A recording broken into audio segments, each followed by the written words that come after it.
বিয়ের আগে বউরে বলে দিবেন, শোনো বউ, আমি কিন্তু বড় তেড়া যুবক, আমি কিন্তু 2 নম্বর পথে কামাই করব না। অতএব অন্য মানুষদের বউদের মতো সকাল বিকাল শাড়ি পাল্টাবা আর 3 পিস পাল্টাবা, মার্কেটে যায় কেনার পরে বলবা শুধু কার্ডের ঘষা দেন আর বিল দেওয়া হয়ে যাবে, এগুলো কিন্তু আমার দ্বারা হবে না। আমি কিন্তু হালাল খোর, আমি হারাম খোর না।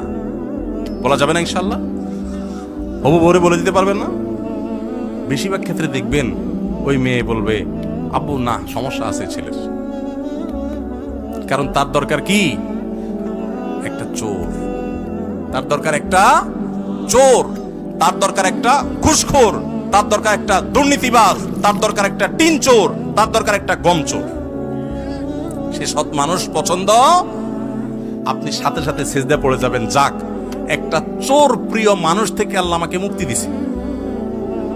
একটা সৎ মানুষ খুঁজবেন, চেষ্টা করা যাবে না ইনশাআল্লাহ? অসৎ হওয়ার জন্য যোগ্যতা লাগে না, অসৎ হওয়ার জন্য যোগ্যতা, চোর হওয়ার জন্য যোগ্যতা লাগে না, সৎ হওয়ার জন্য যোগ্যতা লাগে। সৎ হওয়ার জন্য মেরুদণ্ড শক্ত থাকতে হয়, হিম্মত থাকতে হয়, সৎসাহস থাকতে হয়। বাবাকে বলতে হয়, বাবা আমি চুরি করব না। তুমি অসন্তুষ্ট থাকতে পারো, বাবা আমি 2 নম্বর জিনিস তোমাকে খাওয়াবো না।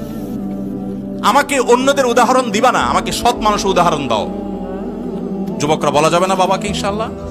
বেয়াদবি করা ছাড়া সুন্দরভাবে বলা যাবে না। আল্লাহ আমাদের সবাইকে তৌফিক দান করুন।